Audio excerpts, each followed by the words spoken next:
بسم اللہ الرحمن الرحیم۔ السلام علیکم ناظرین، جیسا کہ اکثر آپ لوگوں نے دیکھا ہوگا کہ کوا ہر وقت ڈرا اور سہما ہوا رہتا ہے۔ یہ پرندوں میں سے ایک ایسا پرندہ ہے جو ہر وقت انسانوں سے ڈرتا رہتا ہے اور اسے یہی ڈر لگا رہتا ہے کہ یہ ہمیں مار نہ دے۔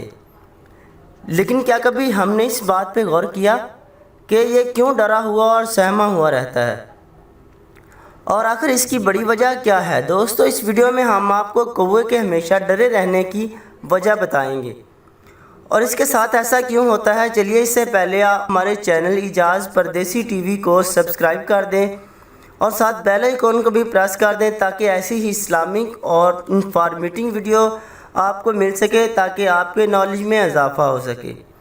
اصل میں دوستو، کوے کے ڈرے رہنے کی وجہ طوفان نوح ہے۔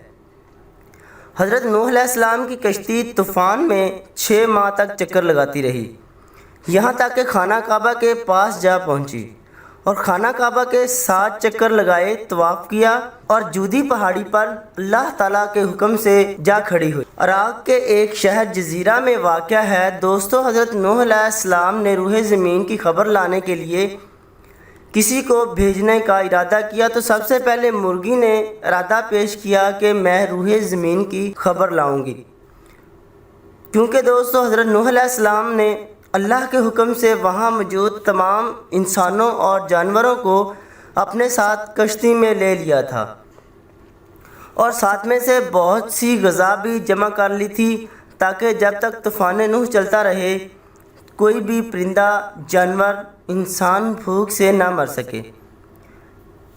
پھر مرغی کا جواب سن کر حضرت نوح علیہ السلام نے مرغی کو پکڑا اور اس کے بازوؤں پہ مہر لگا دی کہ کبھی بھی تو لمبی اڑان نہ بھر سکے گی اور پھر میری امت تم سے فائدہ اٹھائے گی۔ اس کے باوجود نوح علیہ السلام نے روح زمین کی خبر لانے کے لیے کوے کو کہا تو کوا وہاں سے نکلا اور رستے میں سے ایک مردار دیکھا اور وہاں گر پڑا اور اسے کھانے لگا اور واپس نہیں آیا، تو حضرت نوح علیہ السلام نے کوے پر لعنت فرما دی اور اس کے لیے بد دعا کی کہ وہ ہمیشہ خوف میں مبتلا رہے گا۔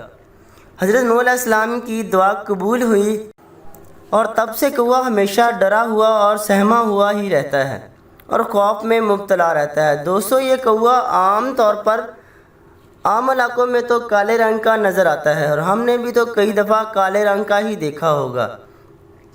یہ برفانی علاقوں میں سفید رنگ کا ہوتا ہے۔ ان کی علامتیں اور عادتیں تو ایک جیسی ہوتی ہیں اور خاص طور پر پاکستان میں تو آپ لوگوں نے یہ بات سنی ہوگی کہ جب کوا کئی دور جا کر بیٹھتا ہے اور دیوار پر بیٹھ کر کیں کیں کرنے لگتا ہے، ہم سمجھتے ہیں کہ آج کوئی مہمان آنے والا ہے، اور اکثر کئی بار ایسا ہو بھی جاتا ہے۔ پر اب تو ہر جگہ ایک ہی گھر میں 5 سے زیادہ موبائل فون ہیں جس سے ہر پل کی خبر رہتی ہے۔ اب لوگ اس کی کیں کیں پر کم توجہ دیتے ہیں۔